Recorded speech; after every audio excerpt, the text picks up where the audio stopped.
Waalaikumsalam warahmatullahi wabarakatuh. Innal hamdalillah nahmaduhu wa nasta'inuhu wa nastaghfiruh wa na'udzu billahi min syururi anfusina wa min sayyiati a'malina may yahdihillahu fala mudilla lahu wa may yudlilhu fala hadiya lahu. Asyhadu an la ilaha illallah wahdahu la syarika lahu wa asyhadu anna Muhammadan abduhu wa rasuluh. Allahumma shalli wa sallim ala nabiyyina Muhammad wa ala alihi wa ashabihi wa man tabi'ahum bi ihsan ila yaumiddin. Amma ba'd. Bapak, malam ini kita akan melanjutkan kajian kitab Syarhus Sunnah karya Imam Al-Muzanni, bab tentang Dua bab dari terakhir dari belakang. Oh ya, menjalankan Halaman kewajiban 32. hal-hal yang disunnahkan. Dan maaf, halaman 31. Akidah para ulama salaf. Akidah pada ulama salaf dan menjalankan kewajiban hal yang disunnahkan. Ya, untuk berikutnya langsung aja kita serahkan kepada Ustadz Ahmad Hasanuddin. Monggo Ustadz, silakan. Baik, syukran jazilan Pak. Assalamualaikum warahmatullahi wabarakatuh. Waalaikumsalam warahmatullahi wabarakatuh. Innal hamdalillah nahmaduhu wa nasta'inuhu wa nastaghfiruh wa na'udzu billahi min syururi anfusina wa min sayyiati a'malina. May yahdihillahu fala mudhillalah wa may yudlilhu fala hadiyalah. Asyhadu an la ilaha illallah wahdahu la syarikalah wa asyhadu anna Muhammadan abduhu wa rasuluh. Allahumma shalli wa sallim wa barik ala Muhammad wa ala ali Muhammad kama shallaita wa barakta ala Ibrahim wa ala ali Ibrahim bil alamin innaka Hamidum Majid. Amma ba'du. Bapak-bapak dan ibu-ibu serta ikhwas sekalian, a'azani Allah wa iyyakum ajmain.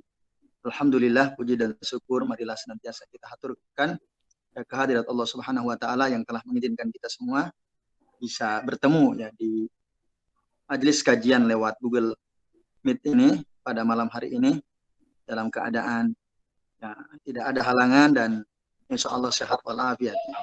Jika ada di antara kita yang kurang sehat, semoga segera diberikan kesembuhan oleh Allah Subhanahu wa taala. Amin ya Allah ya rabbal alamin. Nah, baik Bapak Ibu dan sekalian. Jadi ini ya kitab yang kita kaji ini, barangkali ada di antara Bapak Ibu yang belum punya kitabnya. Ya, ini kitabnya Syarhus Sunnah karya Al-Imam Ismail bin Yahya Al-Muzanni. Ini ya Syarhus Sunnah. Ini kajian kita pada malam hari ini adalah terakhir ya, atau sebelum terakhir. Insya Allah nanti pekan depan yang pertemuan terakhir. Ya, ini. Jadi bagi Bapak Ibu yang belum punya kitab, ya berarti mendengarkan saja. Ya, nanti matan kitabnya nanti kami bacakan insya Allah. Baik, silakan yang punya kitab dibuka halaman 31. Mungkin ada beberapa seperti Pak Hertanto, Pak Antun, Pak Gofir, Pak Joko. Barangkali kitabnya belum punya ya. Nggak apa-apa. Ya, nanti kami bacakan kitabnya insya Allah. Yes, baik. Ya, saya bacakan ya. Hadhihi qala al-muallif rahimahullah, berkata Al-Imam Al-Muzanni, semoga Allah merahmati beliau, hadhihi maqalatun wa af'alun ijtama'a 'alaiha al-madun al-awwalun min a'immatil huda. Nah, jadi ucapan-ucapan ini dan perbuatan-perbuatan ini telah disepakati sejak dulu kala ya, di masa awal para ulama, para pemimpin agama yang berada di atas petunjuk Allah Subhanahu wa taala. Ini kata saya Al-Imam Al-Muzanni rahimahullah.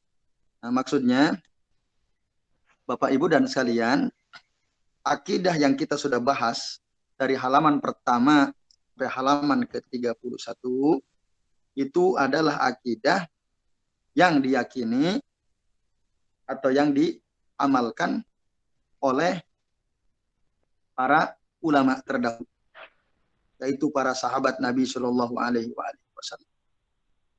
Nah, akidah tentang sifat-sifat Allah, akidah kita tentang bagaimana sikap kita kepada para sahabat, akidah kita yang berkaitan dengan bagaimana kita bersikap kepada para pemimpin ya di negeri kita masing-masing dan lain-lain ya. Itu semua yang kita sudah bahas merupakan akidah para sahabat Nabi SAW. Maka disebut ijtama'a 'alaihal madun al-awwaluna min a'immatil huda. Sepakat atas akidah ini para ulama terdahulu, as-sabiqun al-awwalun minas sahabati radhiyallahu anhum. Nah, ini ya, maksud kalimat dari kata hadhihi maqalat sampai min a'immatil huda. Jadi itu adalah akidahnya para sahabat ya, radhiyallahu anhum ajma'in. Wa bi taufiqillahi i'tasama bihattabi'una qudwatan wa ridha. Nah, dan dengan taufik dari Allah Subhanahu wa taala, orang-orang yang mengikuti para sahabat yaitu at-tabi'un, generasi berikutnya ya, mengikuti mereka qudwatan wa ridha ya, menjadikan mereka sebagai tauladan dan ridha dengan apa yang sudah diajarkan oleh mereka. Ridha dengan apa yang mereka dapatkan dari para sahabat itu. Nah, maksudnya apa? Atau kenapa demikian? Karena para ulama atau orang-orang yang datang ya, pada generasi berikutnya setelah generasi sahabat radhiyallahu anhum ajma'in yang disebut dengan at-tabi'una bi ihsanin. At-tabi'una bi ihsan. Ini ingat ya. Jadi ada generasi tabi'in. Apakah orang-orang yang hidup pada generasi tabi'in ya, yaitu orang-orang yang masih ketemu dengan para sahabat Nabi radhiyallahu anhum ajma'in, itu seluruhnya baik atau tidak? Nah, seluruhnya baik atau tidak? Nah, tidak. Tidak. Maka di situ ada kalimat wattabi'una bi ihsanin ila yaumiddin.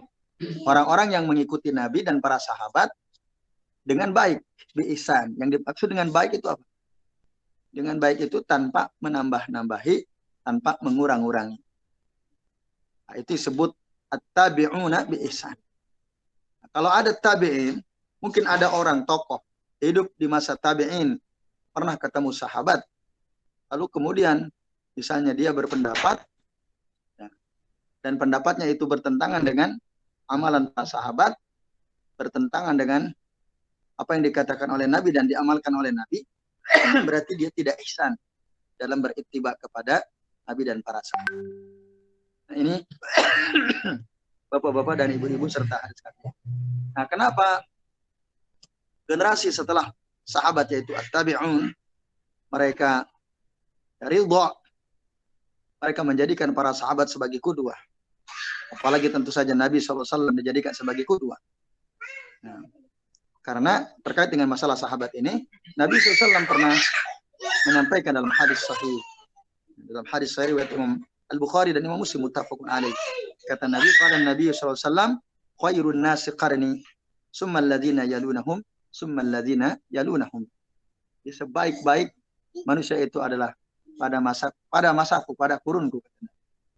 Nah, kemudian orang-orang setelah mereka, kemudian orang-orang setelah mereka. Nah, ini maksudnya generasi sahabat dan generasi tabi'in ya, rahimahumullah.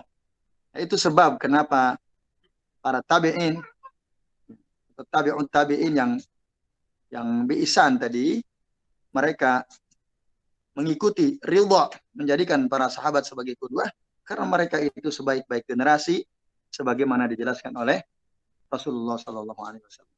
Nah, begitu Pak Widodo, Mas Fajar ya. Dan karena di dalam Al-Quran Allah Subhanahu Wa Taala memuji mereka, ya, memuji para sahabat Nabi Sallallahu Alaihi Wasallam. Ada ayat berbunyi fa in amanu. Jadi Allah menggambarkan tentang ahlul kitab. Ya. Fa in amanu, seandainya ahlul kitab itu beriman, bimisli ma amantum bihi, ya, sebagaimana berimannya kalian, yaitu para sahabat, nah, faqad ihtadaw, maka sungguh mereka telah mendapatkan petunjuk. Jadi seperti keimanan para sahabat. Tapi sayang, ya, orang Yahudi dan orang Nasrani tidak mau beriman sebagaimana berimannya para sahabat Nabi radhiyallahu anhu. Nah, di sini kita bisa simpulkan atau disimpulkan oleh Syekh Abdul Razak Al-Badar, ayat ini menunjukkan tentang keutamaan para sahabat Nabi. Seandainya ahlul kitab itu mau mengikuti para sahabat Nabi dalam keimanan, maka niscaya mereka berada dalam petunjuk Allah Ta'ala. Nah, ini Bapak Ibu dan hadirin sekalian. Nah, kemudian dari kenapa mereka ridho? Ridwan yang dimaksud dalam hal ini kan tadi dikatakan bahwa wa bi taufiqillahi itasama bihat tabi'una qudwatan wa ridwan. Dan dengan taufik dari Allah Subhanahu wa taala mereka para tabi'in berpegang teguh ya, kepada apa yang dilakukan oleh Nabi dan para sahabat dan menjadikan mereka sebagai qudwah, suri tauladan, dan mereka ridho dengan itu. Tadi alasannya sudah disebutkan. Yang dimaksud ridho itu apa? Nah, di sini dalam kitab Syarah Syekh Abdul Razak katakan wan sarahat suduruhum laha wa talaqqau habit taslimi wal qabul.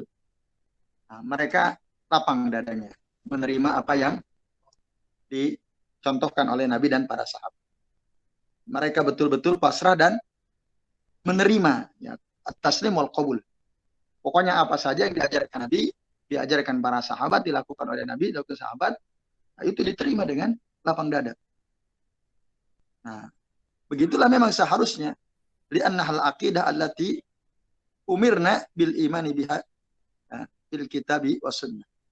Nah, demikianlah akidah yang kita diperintah oleh Allah Ta'ala untuk beriman ya, dengan akidah tersebut sebagaimana yang ada dalam Al-Quran dan As-Sunnah. Nah, ini Bapak Ibu dan hadirin sekalian, a'azani Allah. Nah, kemudian dikatakan wajanabu at-takallufa fima kuffu fasuddidu bi'aunillahi wa wuffiqu. Ya, wa wuffiqu. Artinya para tabi'in, ya, orang-orang yang hidup setelah generasi para sahabat yang mengikuti mereka dengan baik itu, nah, mereka janibu at-takalluf. Mereka meninggalkan sikap takalluf. Takalluf itu apa? Memberatkan diri, membebani diri dengan sesuatu yang tidak diajarkan oleh Nabi dan oleh para sahabat. Tidak diamalkan oleh Nabi dan oleh para sahabat. Itu. Nah, itu takalluf namanya. Jadi mereka meninggalkan, menjauhi sikap takalluf, memberatkan diri mereka sendiri terhadap apa yang tidak dikerjakan. Bima kufu. Nah, yang tidak dikerjakan oleh siapa? Oleh Nabi dan oleh para sahabat Nabi SAW. Nah, itu, maka dengan demikian, ya, fasuddidu bi'aunillahi wa wuffiku. Nah, mereka, suddidu itu artinya, nah, dijadikan amalan mereka itu sesuai dengan hak, dengan kebenaran.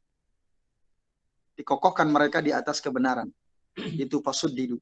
At-tasdid, ya, sadad, arti makna dari kata as-sadad itu adalah tusibu al-haq atau as-sunnah. Sesuai dengan kebenaran atau dengan sunnah. Suddidu artinya mereka dijadikan sikap mereka, perbuatan mereka, perkataan mereka sesuai dengan sunnah. Karena pertolongan Allah Ta'ala, wa wuffiqu, dan mereka mendapatkan taufik dengan pertolongan Allah Subhanahu wa Ta'ala. Nah, Bapak-bapak dan ibu-ibu serta hadirin sekalian, azani Allah wa iyyakum ajma'in. Jadi dengan demikian Al-Imam Al-Muzanni beliau hendak menjelaskan kepada kita bahwa apa yang ada dalam Quran dan Sunnah itu sudah cukup. Itu sudah cukup. Kita nggak butuh yang lain. Kalau kita ingin selamat, maka janganlah kita membebani diri kita dengan sesuatu, ya, suatu amalan yang tidak pernah diajarkan oleh Nabi dan para sahabat. Para sahabat radhiyallahu anhum.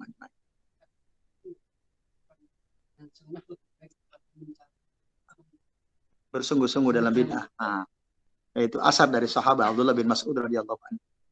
Itu. Jadi Abdullah bin Mas'ud pernah berkata, al-iktisadu fi sunnati itu ahabbu ilayya minal ijtihadi fil bid'ah. Mencukupkan diri dengan sunnah itu lebih aku sukai daripada bersungguh-sungguh dalam bid'ah. Itu jelas sekali. Ya sekalian. Jadi kita udahlah, gak usah membebani diri dengan macam-macam. Nah, kemarin pada saat bulan Muharram, hari Asyura ya tanggal 10 kan banyak tuh artikel di share ya. Jadi sunnahkan pada tanggal 10 bulan Muharram itu selain puasa Asyura membeli belanja lebih banyak daripada hari-hari. Selain itu mengumpulkan anak yatim ya, dan lain sebagainya. Banyak sekali ya, berziarah kepada para ulama dan seterusnya. Nah,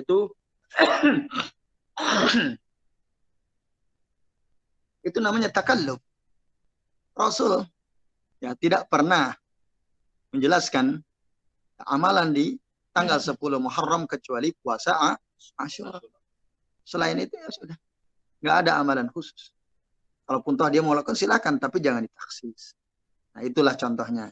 Dan banyak lagi saya kira di tengah-tengah masyarakat ada orang yang menganggap bid'ah hasanah katanya. Ya, bid'ah tapi baik karena diamalkan oleh para ulama. Nah, segala sesuatu yang diamalkan oleh siapapun jika ya tidak sesuai dengan apa yang diajarkan oleh Nabi dan para sahabat, maka sebaiknya kita tinggalkan. Jadi al-iktisadu bi sunnati ahabbu ilayya min al-ijtihad bil bid'ah. Nah, ini ya Bapak-bapak dan Ibu-ibu serta hadirin sekalian, azani Allah wa iyyakum ajmain.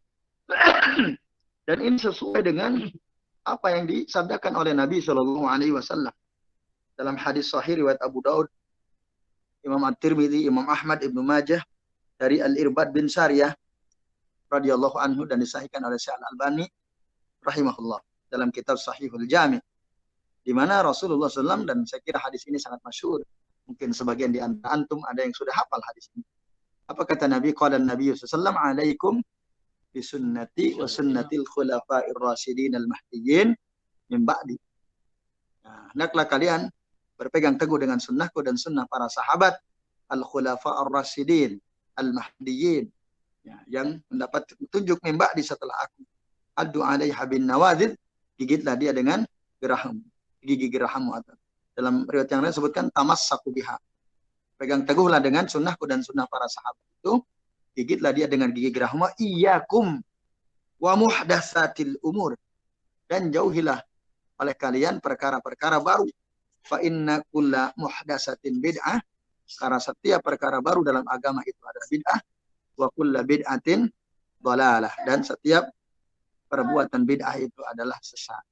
Jelas sekali, saya kira insya Allah kebanyakan kita sudah hafal hadis ini.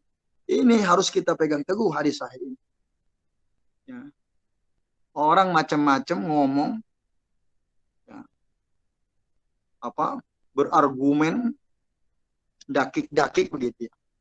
Kalau enggak ada dasarnya, enggak ada dalil, ya sudah, tinggalkan. Gak usah didengerin siapapun dia yang ngomong. Ya, kalau enggak ada dasarnya, enggak ada hadisnya dari Nabi, enggak ada dalilnya, enggak ada contohnya dari Nabi dan para sahabat. Nah, makanya Al-Imam Abu Umar Al-Auza'i ya, rahimahullah, seorang ulama tabi'in, beliau mengatakan alaika bi asaris salaf. Alaika bi asaris salaf wa in rafadakan nas fa iyyaka wa ara'ir rijal wa in zahrafuhu laka bil qaul. Artinya alaika bi asaris salaf, hendaklah engkau berpegang teguh dengan asar ya, dari para ulama salaf, dari para sahabat.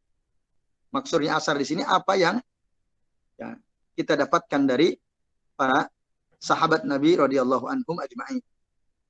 Nah, itu yang kita ikutin.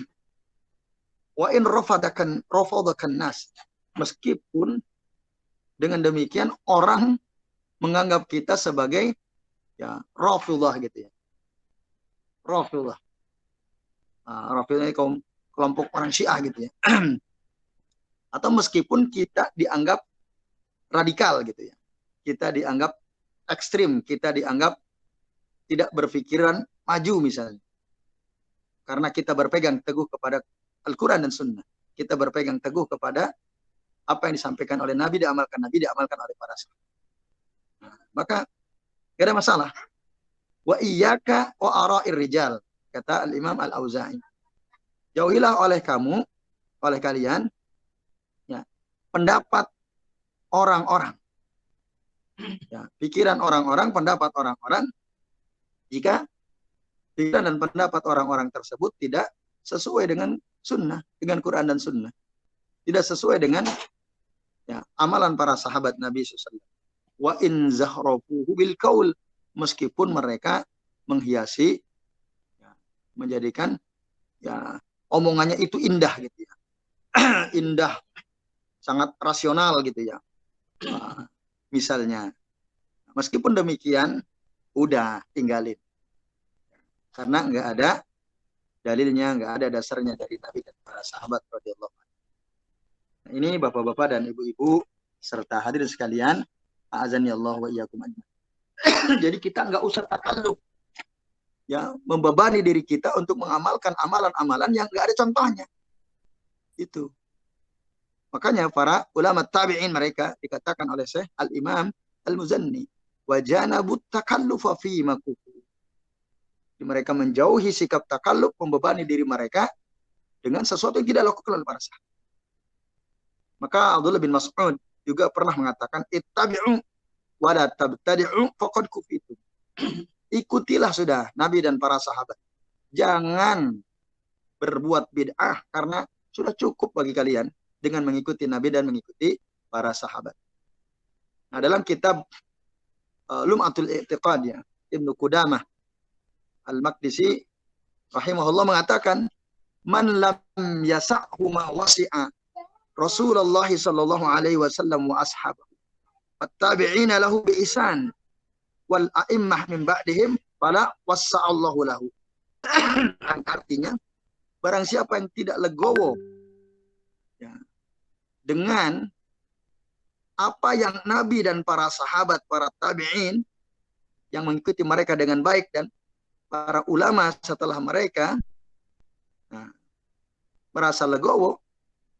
Jadi Nabi, para sahabat, para tabi'in, ya, para ulama yang mengikuti mereka dengan baik, nah, itu merasa lapang, legowo, ya. Kok kita merasa nggak lapang dada? Kita merasa nggak legowo dengan apa yang sudah Nabi dan para sahabat merasa legowo. Apa hukumannya? Kata Al-Imam Ibnu Qudamah Al-Maqdisi, fala wassa'allahu alaihi. Maka Allah tidak akan menjadikan hati dia legowo, atau dia akan disempitkan hatinya oleh dadanya oleh Allah Subhanahu wa taala. Sebagai hukuman karena dia merasa tidak cukup dengan apa yang diajarkan oleh Nabi dan para sahabat radhiyallahu anhum. Ini, ya. Siapa yang merasa nggak, ya itu yang nambah-nambahi amalan-amalan yang tidak pernah diajarkan oleh para sahabat Nabi, ya, oleh Nabi sendiri. Nah, ini bapak-bapak dan ibu-ibu serta sekalian. Apapun alasan mereka, kan ada kadang sebagian orang, ya dulu aja para sahabat kan melakukan sesuatu yang tidak pernah dilakukan oleh Nabi. Contoh, kata mereka.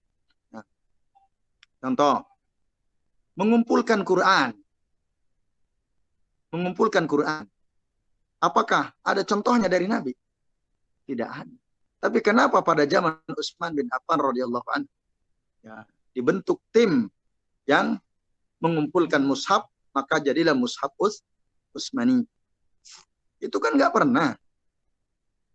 Tapi karena itu baik, maka para sahabat pun melakukannya. Bapak Ibu sekalian, kalau kita baca kitab karangan Syekh Muhammad Ahmad Ma'bad rahimahullah, ya, beliau punya kitab Al-Hafidhullah. Judulnya itu Nafahat min Ulumil Quran. Bisa ceritakan bagaimana Zaid bin Sabit radhiyallahu anhu yang ditunjuk sebagai koordinator untuk, ya, mengumpulkan Quran, karena disuruh untuk, ya, mengumpulkan mushaf Al-Quran dalam satu mushaf. Itu nggak mau awalnya. Bahkan beliau mengatakan, ya, aku disuruh untuk memikul gunung. itu lebih baik bagiku daripada aku harus mengumpulkan Al-Quran dalam satu mushaf, karena itu tidak pernah dilakukan oleh Rasulullah SAW. Itu kekhawatiran Zaid bin Sabit waktu diminta untuk menjadi koordinator mengumpulkan Al-Quran dalam satu mushaf. Tapi kemudian dipahamkan oleh para sahabat yang lebih senior daripada beliau. Nah, akhirnya beliau mau, dan terjadilah proses pengumpulan Quran dalam satu mushaf itu yang kemudian dikenal dengan mushaf. Nah, itu seringkali peristiwa ini dijadikan dalil oleh ahlul bid'ah, para pelaku bid'ah, untuk melegitimasi perbuatan bid'ah mereka. Sahabat aja ada kok yang melakukan amalan yang tidak dilakukan oleh Nabi. Kan gitu. Karena itu baik, maka nggak ada masalah. Nggak ada masalah, kata mereka. Bapak sekalian nih, hati-hati ya perkataan ini. Ini subhatnya. Apa yang dilakukan oleh Utsman, atau bahkan oleh Abu Bakar, Umar, Utsman, Ali, itu sudah dapat rekomendasi dari Nabi Shallallahu Alaihi Wasallam. Jadi apa yang mereka lakukan itu menjadi sunnah. Ya, makanya Nabi tadi bilang, alaikum bisunnati wa sunnatil khulafa'ir rasyidin al-mahdiyyin. Itu rekomendasi dari baginda Rasulullah SAW. Nah itu. Oh, itu buat sekolah. Itu kan juga tidak pernah tuh ada pada zaman Nabi. Sekarang ada. Itu gimana? Ini lain. Ini sarana. Sarana. Kalau sarana bebas aja, seperti kita mau naik haji. Dulu pada zaman Nabi nggak ada pesawat. Sekarang kan orang dari Indonesia naik pesawat. Itu sarana nggak ada masalah. Itu urusan dunia. Maka Nabi pernah mengatakan, antum a'lamu bi umuri dunyakum. Bapak-bapak dan ibu-ibu serta hadis sekalian, azani Allahu iyyakum. Nah, oleh karena itu, orang-orang yang berusaha meninggalkan sikap takalluf, membebani diri mereka dengan amalan-amalan yang tidak pernah diajarkan oleh Nabi, tidak diajarkan oleh para sahabat radhiyallahu anhum. Mereka yang berusaha untuk meninggalkan bid'ah sejauh-jauhnya. Nah, oleh mereka itu wasuddidu. Akhirnya amal perbuatan mereka dijadikan sesuai dengan sunnah bi'aunillah, karena pertolongan dari Allah, wa wuffiqu, dan mereka mendapatkan taufik dari Allah Subhanahu wa taala. Nah, ini jadi itu cara kalau kita ingin mendapatkan hidayah dari Allah Subhanahu wa taala, ikuti Nabi, ikuti para sahabat udah. Nah, makanya tadi dalam Al-Qur'an jelas sekali disebutkan, fa in amanu bimisli ma amantum bihi faqad tadau. Kalau kita beriman sebagaimana berimannya para sahabat, maka kita telah mendapatkan petunjuk. Udah ikuti sahabat, enggak usah nambah-nambahin. Itu maka fasuddidu bi'aunillahi wa wuffiq. Mereka akan dijadikan amal perbuatan itu sesuai dengan al-haq, dengan as-sunnah. Dan mereka mendapatkan taufik dari Allah Subhanahu wa taala karena pertolongan Allah Subhanahu wa taala. Nah, ini sekalian, maka kita jangan membebani diri kita dengan amalan-amalan yang sama sekali nggak ada contohnya dari baginda Rasulullah sallallahu alaihi wasallam. Maka Nabi juga pernah mengatakan dalam hadis sahih riwayat Imam Bukhari, riwayat Imam Muslim, muttafaqun alaih. Apa kata Nabi? Faqala Nabi sallallahu alaihi wasallam, innad dina yusrun. Agama itu mudah. Ya, agama itu mudah. Wala yusadad din ahadun illa ghalaba. Tidaklah ada seseorang yang yusadda ad-din. Mereka menyulit-nyulitkan diri mereka dalam masalah agama ini illa ghalabahu. Kecuali mereka pasti tidak akan mampu. Tidak akan mampu atau terkalahkan mereka. Enggak akan bisa, ya. Enggak akan mampu. Kalau kita takalluf, memberatkan diri kita. Nah, oleh karena kata Nabi, fasaddidu wa qaribu wa absiru. Saddidu itu tadi berusaha untuk sesuai dengan sunnah, dengan kebenaran, dengan yang diajarkan oleh Nabi dan para sahabat. Wa qaribu, kalau enggak bisa sempurna kita ngikutin Nabi dan para sahabat, minimal mendekat.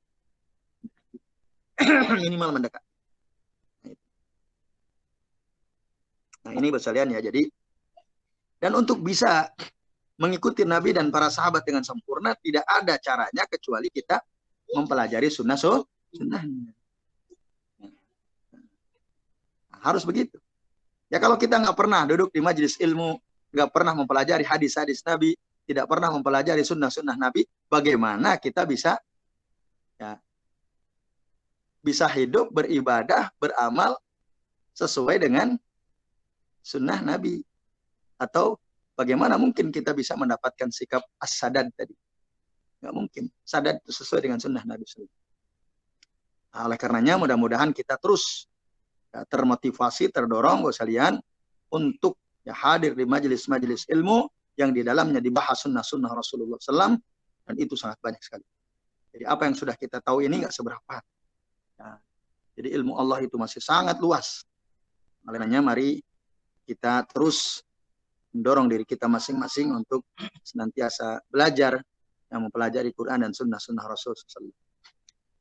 Qaribu, kata Nabi. Kalau nggak bisa as-sadad, ya minimal kita mendekat.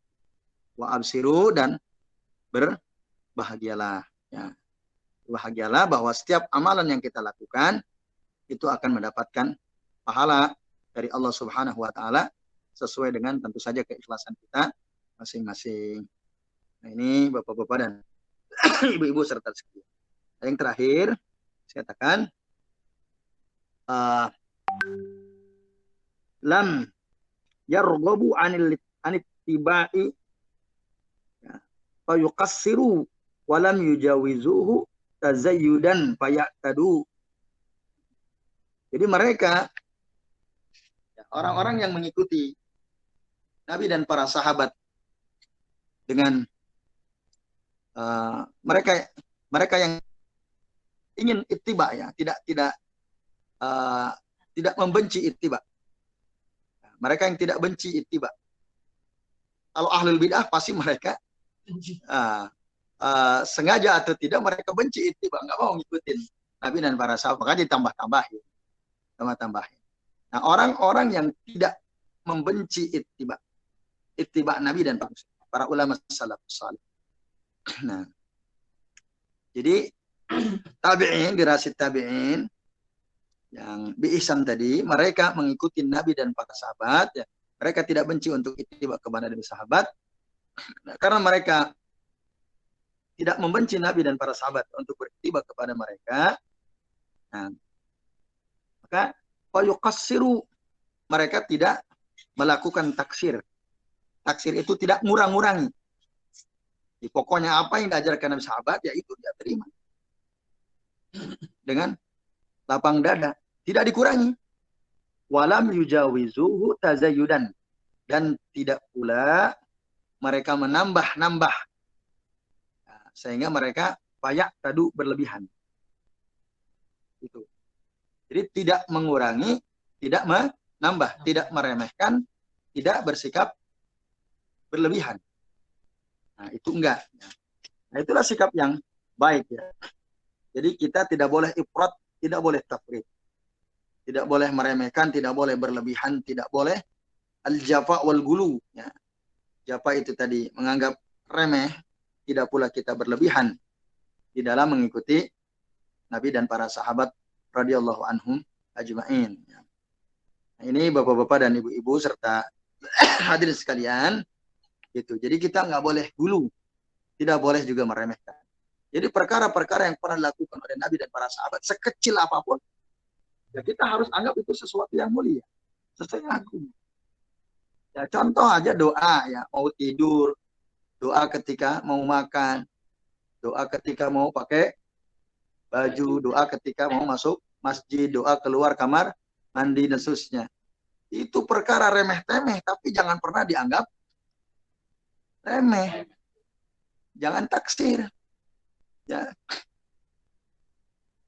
Memakai sandal kanan dulu, membuka sandal kiri dulu, pakai baju, tangan kanan dulu, baru kemudian kiri, dan seterusnya. Itu jangan dianggap remeh. Nah, itu. Jadi, walam yuqassir. Semua apa yang telah diajarkan oleh Nabi dan diamalkan oleh Nabi dan para sahabat, maka itu betul-betul dianggap mulia. Karena itu dilakukan oleh manusia terbaik dan generasi terbaik. Tapi juga tidak berlebihan. Nah, tidak berlebihan. Menambah-nambahkan sesuatu yang tidak pernah dilakukan oleh Nabi, tidak pernah dilakukan oleh para sahabat radhiyallahu anhum ajmain. Nah ini sekalian, nah inilah yang disebut dengan al-manhajul wasat. Manhaj al-wasat itu artinya jalan pertengahan, moderat. Moderat itu antara dari yang berlebihan atau yang meremehkan. Maka kita sebagai umatnya Rasulullah SAW yang berusaha mengikuti para ulama salaf, mari kita ikuti al-manhaj al-wasat. Tidak gulu, tidak juga jafa atau tidak tafrid, juga tidak ifrat. Nah, apakah ada dasarnya? Ya jelas ada. Nah, dalam hadis riwayat Imam Bukhari dan Muslim, ini dalilnya bahwa kita ini dalam menjalani kehidupan kita ini, dalam beribadah kita kepada Allah Ta'ala ini, harus mengikuti al-manhaj al-wasat, yang moderat. Nah, dasarnya mana?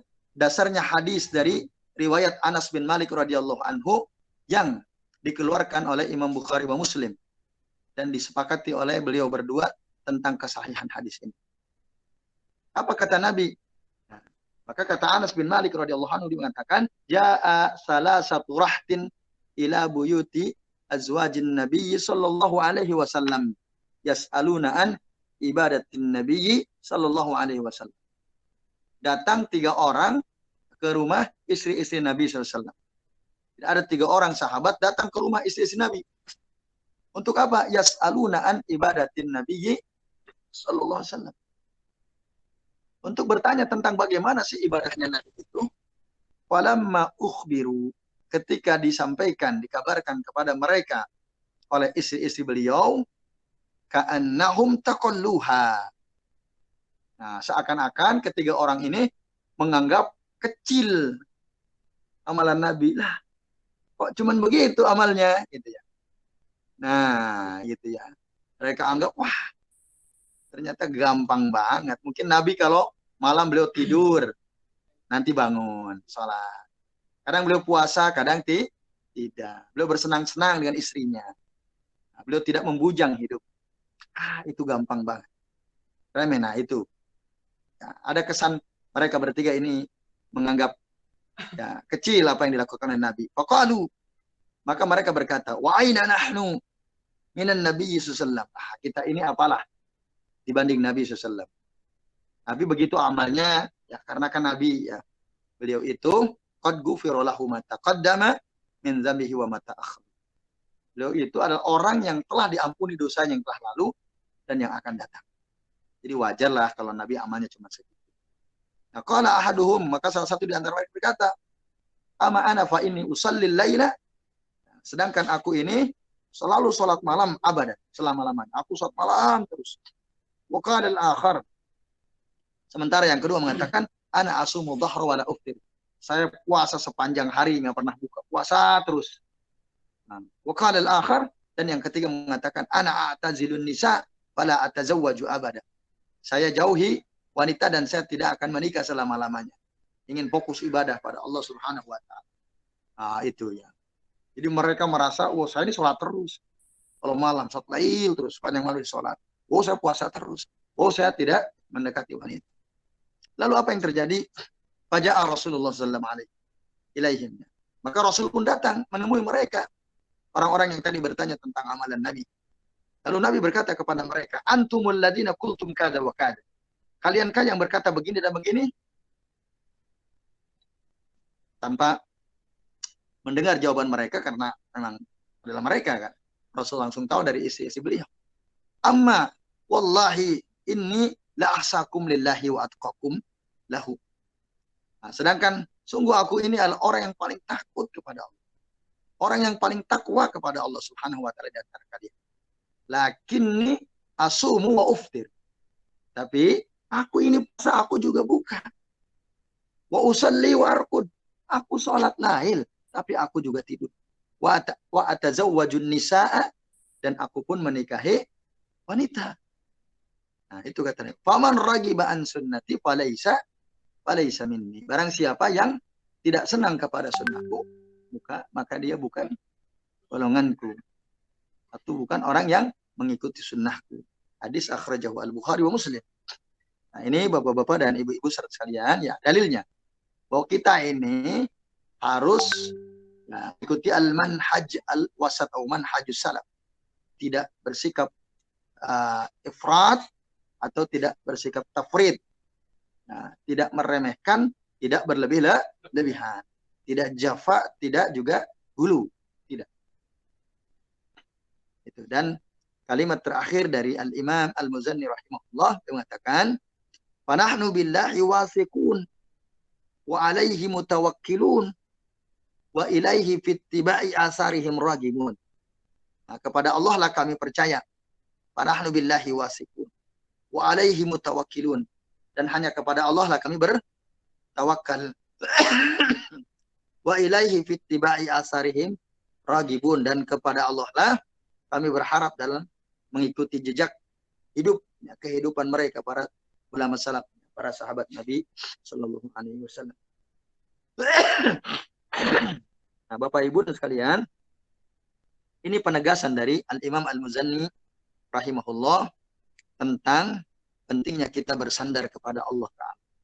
Percaya kepada Allah Ta'ala, bahwa Allah lah yang memberikan hidayah kepada kita, memberikan petunjuk kepada kebenaran, dan Allah lah yang telah menjadikan kita mampu berpegang teguh dengan sunnah, dengan Quran dan sunnah, kokoh di atas Quran dan sunnah.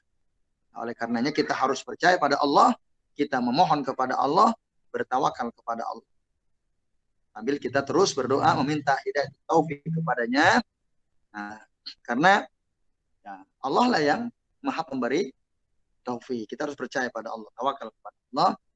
Nah, ketika kita mengikuti para sahabat Nabi, yang mengikuti Nabi SAW dan para sahabat beliau, maka hendaklah itu kita lakukan sambil kita berdoa kepada Allah, berharap kepada Allah, memohon petunjuk dari Allah Subhanahu wa Ta'ala. Maka di dalam Al-Quran Allah Ta'ala mengatakan, "May yahdihillah au may yahillahu fahuwal muhtad." Barang siapa yang diberi petunjuk oleh Allah, maka dialah orang yang mendapatkan petunjuk. Wa may yudlil faulaika humul khasirun. Dan barang siapa yang disesatkan, dibiarkan sesat oleh Allah Ta'ala, faulaika humul khasirun, maka mereka itu termasuk orang-orang yang rugi, ya, golongan orang-orang yang rugi. Oke, saya kira ini Bapak-bapak dan Ibu-ibu serta hadirin sekalian, azanillah wa iyyakum ajma'in, apa yang kita bisa bahas pada kesempatan malam hari ini. Insya Allah satu kali pertemuan lagi di pekan yang akan datang, lalu kemudian kita akan ngaji kitab Usul Sunnah, ya, karya Al-Imam Ahmad bin Hanbal rahimahullah.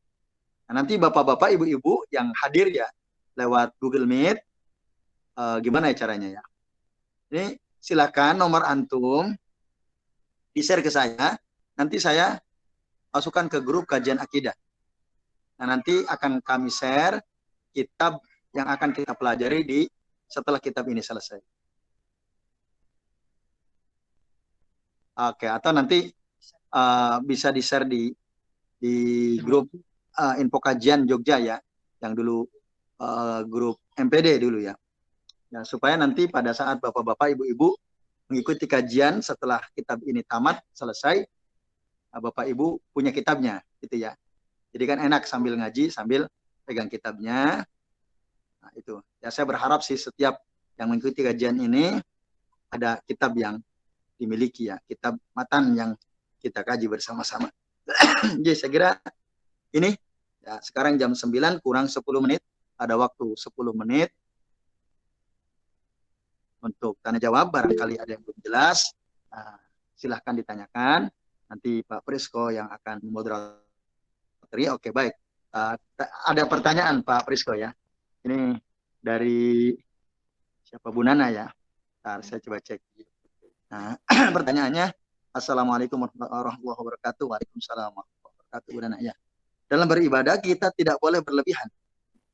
Ukuran berlebihan setiap orang berbeda-beda.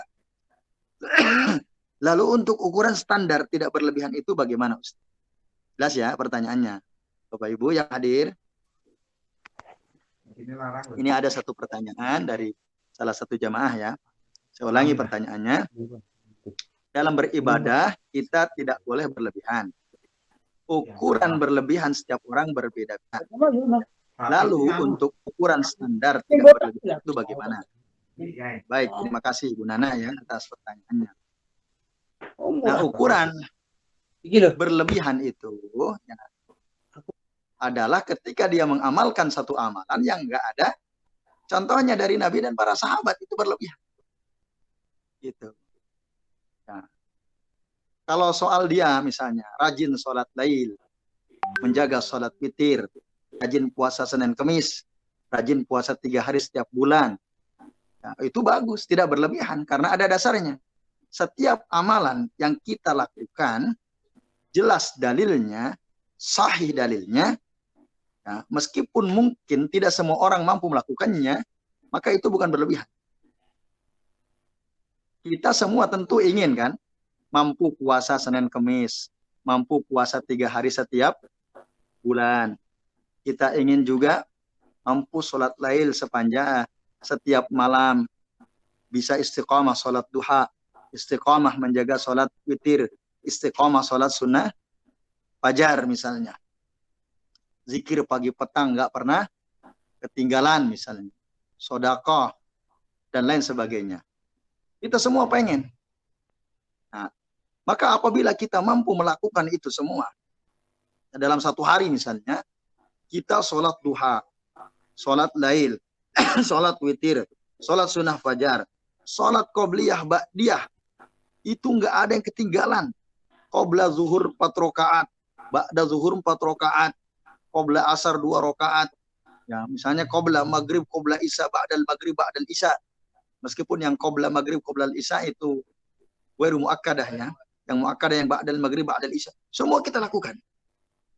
Ya, berdoa memanfaatkan waktu bainal adzan wal iqamah. Menjawab azan. Ya, setiap amalan kita yang Nabi mengajarkan kita untuk berdoa, kita berdoa semuanya. Semua kita pengen. Tapi tidak semua orang bisa melakukannya. Tidak bisa melakukannya. Nah, maka selama yang kita lakukan itu semua ada dasarnya dari Rasulullah SAW, dari para sahabat beliau, itu tidak dikatakan berlebihan. Meskipun kita mampu tadi melakukan seluruhnya dalam full 24 jam. Nah, itu tidak berlebihan. Itu yang disebut dengan as-sadad tadi ya, sesuai dengan sunnah, sesuai dengan kebenaran. Tapi kalau tidak mampu, waqaribu kata Rasul. Kalau kita dalam sehari itu mampunya hanya sholat 5 waktu, sholat sunnahnya yang muakkad saja. Kalau sholat duha kadang sholat, kadang tidak. Puasa Kamis dan Senin, kadang puasa, kadang tidak. Puasa 3 hari dalam sebulan, kadang-kadang bisa melakukan, kadang tidak. Gak ada masalah. Kita berusaha untuk ya, dekat dengan sunnah. Kalau nggak bisa, waqaribu, minimal kita mendekatinya. Nah itu ya, jadi sekali lagi Bu Nana dan Bapak Ibu serta sekalian, berlebih-lebihan dalam beribadah, dalam beragama itu adalah saat kita melakukan sesuatu yang tidak ada contohnya dari Nabi dan para sahabat. Itu namanya at-takalluf. Kita membebani diri kita dengan sesuatu yang tidak pernah diajarkan oleh Rasulullah SAW dan oleh para sahabat radhiyallahu anhu. Nah itu standarnya. Nah, standar tidak berlebihan apa? Tadi ya, pertanyaan yang terakhir tadi terjawab di jawaban yang pertama. Ya, standarnya sesuai dengan sunnah atau tidak, sesuai dengan ajaran Nabi dan para sahabat atau tidak. Itu standarnya. Nah, selama apa yang kita lakukan jelas ada tuntunannya dari Nabi dan ada contoh dari para sahabat yang sesuai dengan apa yang diajarkan Nabi, maka berarti kita tidak berlebihan. Wallahu taala alam bishawab. Ya itu Bu Nana dan Bapak Ibu serta sekalian ya. Apa yang bisa kami jawab, wallahu taala alam bishawab. Ya silakan Pak Prisko. Itu jawaban untuk pertanyaan pertama. Monggo yang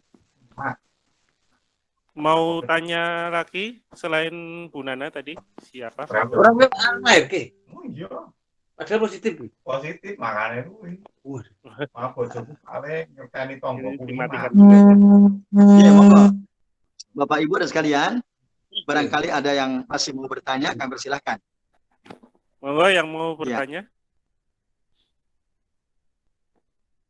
Bisa lewat message ya, SMS, seperti Bu Nana tadi, atau bisa bertanya langsung. Monggo yang belum Jelas. ada yang mau ditanyakan, silahkan. Oh ya. Baik, ada ini. Dari Pak Hertanto ya, Pak Setio. Beliau tanya, pertanyaan saya bacakan ya, Pak Hertanto ini. Assalamualaikum Waalaikumsalam warahmatullahi wabarakatuh, Pak Hertanto. Sekarang ini sholat jamaah di masjid kan diubah syariatnya, menjadi enggak sesuai sunnah. Nah, bagaimana kita menyikapinya? Nah, terima kasih Pak Hertanto. Ya, ini masalah ya, yang dari dulu kami sudah sampaikan, bahkan saya ya pernah menulis artikel menyoal social distancing dalam sholat jamaah ya. Itu dulu saya pernah menulis artikelnya, yang intinya dalam artikel itu saya mengkritik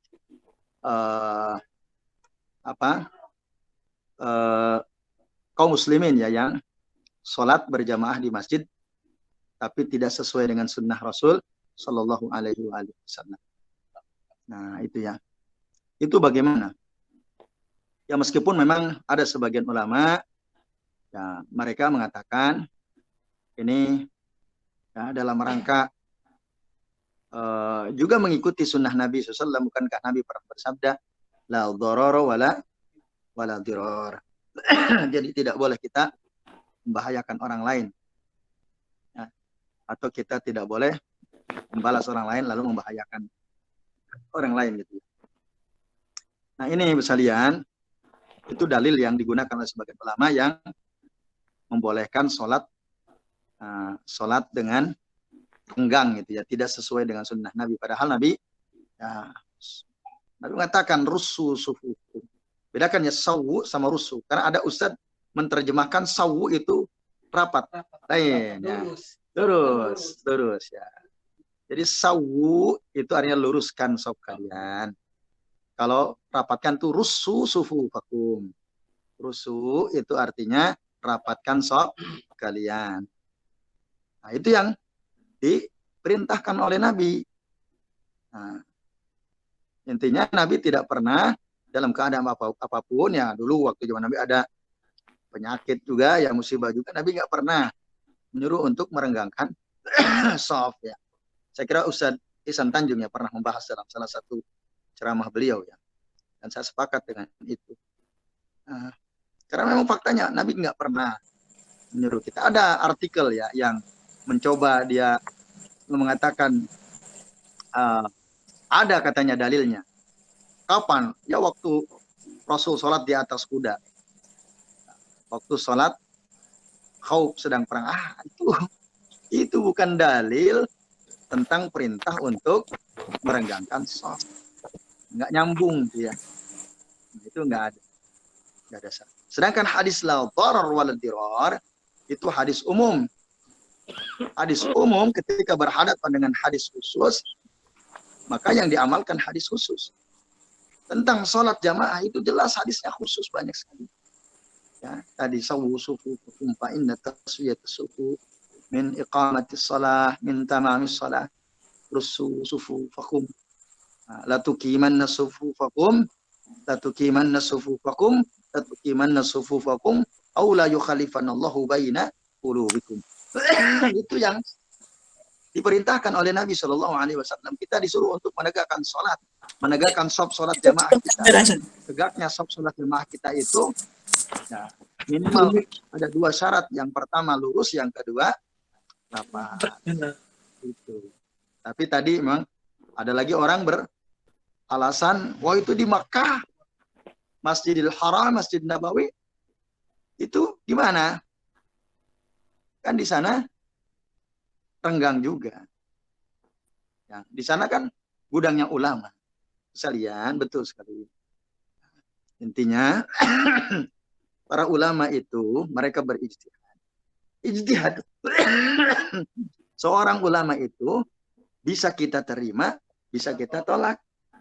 Makanya Imam Malik pernah mengatakan, ya, qaulur rajul yuraddu wa yuqbalu wa yuraddu illa qaulu sahibi hadal qabr. Perkataan seseorang itu bisa kita terima, bisa kita tolak, kecuali perkataan Nabi Shallallahu Alaihi Wasallam yang ada di kuburan ini, kata Imam Malik. Nabi kalau udah ngomong kita bisa tolak. Tapi kalau perkataan ulama A, ulama B, ulama C, ulama D, kita bisa terima jika kapan sesuai dengan sunnah. Tapi kalau tidak, ya kita tolak, gak ada masalah. Kita nggak berdosa. Karena yang diperintah oleh Allah, Allah menyuruh kita untuk ngikuti Allah, ngikuti Rasul. Atiullah wa atiur Rasul wa ulil amri minkum. Ingat, wa ulil amri minkum kita pernah bahas. Nah, ketika Allah menyuruh kita untuk mentaati ulil amri itu diantaranya para ulama, para umara, itu Rasul nggak mengulangi kata ati'am. Tapi ketika ya Allah tidak mengulangi kata ati'am. Tapi ketika kita disuruh untuk taat pada Allah, kita selalu bilang atiullah. Ketika kita disuruh taat kepada Rasul, wa atiur Rasul. Tapi ketika kita disuruh taat kepada ulil amri, nggak ada kata wa atiu, tapi wa ulil amri. Artinya apa? Ketaatan kita kepada ulama, ketaatan kita kepada umara itu tidak mutlak. Tidak mutlak. Nah, itu artinya apa? Kita taat pada ulama, pada umara. Kita ikut mereka jika apa yang mereka katakan, hasil ijtihad mereka sesuai dengan sunnah. Tapi jika tidak, maka kita boleh menolaknya. Bahkan wajib kita menolak hasil ijtihad seorang ulama yang bertentangan dengan Quran dan sunnah yang makbulah. Jadi itu Pak Ertanto ya. Jadi memang ini satu yang memprihatinkan. Ya, yang ngeri itu kan tadi hadis Nabi. Jadi kalau kita tidak tegakkan sholat jamaah kita, sampai 3 kali Rasul mengatakan, aqimus sufufakum au la yukhalifanallahu bainakum. Tegakkan shaf kalian, tegakkan shaf kalian, tegakkan shaf. Jika tidak, maka Allah akan menjadikan hati kalian berselisih satu sama lain. Itu kan ngeri sekali. Ya. Kalau kita terus mempertahankan, kita renggangkan shaf salat jamaah kita, wah itu syaitan senang. Yang pertama kan itu. Jadi syaitan akan masuk ke sela-sela shaf. Yang kedua, Allah akan menjadikan hati kita ini berselisih satu sama lain. Coba lihat sikap kaum muslimin ya. Kita lihat ya masalah aktual tentang Taliban misalnya yang menguasai Afghanistan. Ya itu kan gimana tuh? Ada yang setuju, ada yang enggak. Bahkan ada ormas di Indonesia itu mengatakan, nah, hati-hati nih, ini bisa memicu apa? Akar-akar terorisme kalau nggak salah ya. Kan, masya Allah. Harusnya kita bersyukur para santri ya bisa mengusir penjajah Amerika, bisa ya mengalahkan pemerintahan boneka ya. Itu ini enggak. Kaum muslimin beda-beda sikapnya. Nah, ini contoh saja ya. Nah, maka selama kita nggak sadar masalah ini, itu kalau saya khawatir sekali. Maka alhamdulillah ya di kampung kami ini, masjid dari awal corona sampai sekarang, meskipun banyak yang kena, ya kami sendiri pernah kena ya. Dari tanggal 27 Mei, Juli sampai Agustus ya sekitar 20 hari. Nah itu kena juga banyak tetangga-tetangga kena, tapi di masjid tetap alhamdulillah sholat jamaahnya tidak pernah direnggangkan. Jadi itu. Ya tapi inilah fitnah yang kita hadapi. Nah, maka ngeri sekali ya. Oleh karenanya Nabi pernah berdoa dan saya kira ini sangat penting sekali. Apa di antara doa yang sering dibaca oleh Nabi SAW? Nabi berdoa, Allahumma la taj'al musibatana fi dinina wa la taj'al dunya akbar hammina wa la mablagha ilmina wa la tusallit alaina man la yarhamuna. Ya Allah, ya, janganlah engkau jadikan musibah ini terjadi pada agama kami. Ini musibah dalam agama. Waktu sholat yang paling berapa menit kita renggang, tapi habis sholat kumpul-kumpul, ya, makan bareng, foto selfie berdekatan. Nah, sebagaimana ada tuh salah satu ustadz ya, yang dia cerita. Jadi kalau sholat kok renggang, nah waktu itu si ustadz, kalau nggak salah Ustadz Ahmad Al-Habsyi ya, salah satu video beliau mengatakan ketika beliau datang ke suatu masjid, beliau diminta jadi imam. Kata beliau, ya, rapatkan sekali. Oh jangan, jangan. Oke, baiklah, saya yang penting udah nyuruh, kata beliau. Akhirnya beliau memimpin sholat, renggang. Tapi setelah selesai sholat, beliau diminta untuk ngisi pengajian, karena kan ini kesempatan yang bisa jadi tidak datang 2 kali. Akhirnya beliau pun menyampaikan pengajian kurang lebih 1 jam. Nah, ketika pengajian sampaikan, mereka rapat, berdekatan satu sama lain. Masya Allah. Nah, ketika sholat gak berani, tapi ketika mendengarkan pengajian dari si ustadz itu, mereka pada rapat. Yang lebih parah lagi, ketika selesai pengajian, mereka berfoto selfie, rapat. Jadi kan aneh. Ini keanehan. Dan lebih aneh lagi, banyak takmir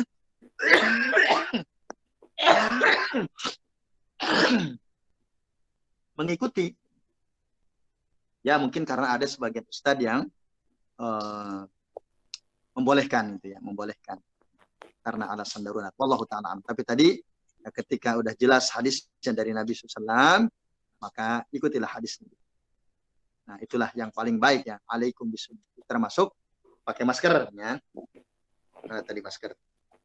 Nah, pakai masker itu kan jelas di dalam sholat itu sebaiknya kita nggak usah pakai masker khusus waktu sholat. Tapi sebelum sholat ya silakan. Setelah salam pakai masker silakan, sambil zikir sambil pakai. Tidak ada masalah. Tapi ketika sholat terus mengatakan, ada sahabat mengatakan, nah Rasulullah SAW juga tiar-rajulu fahu fis shalah, dan ini hadisnya sahihnya riwayat Imam At-Tirmidzi. Rasulullah SAW melarang seseorang menutup mulutnya ketika sedang dalam sholat. Jelas hadis. Jelas sekali. Ini hadis khusus. Nah, itu. Ya, baik. Begitu Pak Hertanto ya, apa yang bisa kami jawab. Wallahu ta'ala alam bisawab. Semoga bisa dipahami. Ya, kalau sikap kita gimana? Ya, kembali pada apa yang tadi dijelaskan oleh Al-Imam Al-Muzanni rahimahullah. Udah kita ikuti saja Nabi dan para sahabat. Nah, sementara ijtihad ya dari sebagian ulama ya kita bisa terima, kita bisa tolak. Ya, itu Allah taala. Baik itu Pak Prisko dan Bapak sekalian, ini sudah jam 9 lewat ya. Saya kira cukup dulu ya. Insya Allah kita sambung lagi. Nah, besok pekan depan itu pertemuan terakhir kajian kitab Syarhus Sunnah ini ya. Nah, insya Allah pekan depan itu pertemuan terakhir kitab ini ya. Nanti Bapak Ibu yang ya ada sebagian yang saya lihat yang hadir di grup Al-Fatah, atau ada seperti Pak Gofir, Pak Joko ya. Terus ada yang di grup Info Kajian Jogja atau MPD kalau dulu ya, seperti Pak Antun, Pak Hertanto dan lain-lain ya. Bisa juga nanti kami masukkan ke grup kalau tidak keberatan ya. Grup kajian akidah nanti. Nomor-nomor antum yang hadir, yang saya sudah kenal, insya Allah nanti saya bisa langsung masukkan, tapi yang saya belum kenal, seperti Bu Arpianti Novita, terus Pak Hardi kenal, Sunnah Mania misalnya. Ya itu, yang Pak Wikan ya, udah kenal ya. Itu nanti ada beberapa yang saya belum punya nomornya, atau nanti bisa dicek ya, nanti kita masukin supaya nanti pada kajian kita berikutnya setelah pekan depan, Bapak Ibu sekalian yang mau berusaha ikut hadis istiqomah bisa punya kitabnya. Nanti kalau bisa di copy sendiri saja. Oke, saya kira itu Pak Prisko dan Bapak Ibu sekalian. Mohon maaf apabila yang kami sampaikan kesalahan atau kekeliruan, dan nanti diakhiri oleh Pak Prisko. Nah, menutup majelisnya saya akhiri. Wassallallahu ala Muhammadin wa ala alihi wa sahbihi wa baraka wa sallama alaihim ajma'in. Billahi taufiq wal hidayah. Wassalamualaikum warahmatullahi wabarakatuh. Waalaikumsalam Waalaikumsalam warahmatullahi wabarakatuh. Terima kasih Pak Ustadz. Ya Allah. Itu tadi apa yang disampaikan oleh Ustadz Hasanuddin Umar tentang ridho untuk menerima sunnah. Ya, semoga Allah menolong kita untuk selalu berjalan di atas manhaj al-wasat, ya, atau as-sadat. Semoga Allah menolong kita untuk bisa selalu berittiba dan tidak jafak atau meremehkan dan tidak hulu. Demikian apa yang disampaikan oleh Ustadz Hasanuddin Umar. Semoga Allah menjadikan apa yang kita pelajari hari ini menjadi ridho Allah di akhirat kelak nanti. Amin ya rabbal alamin. Amin ya Allah ya rabbal alamin.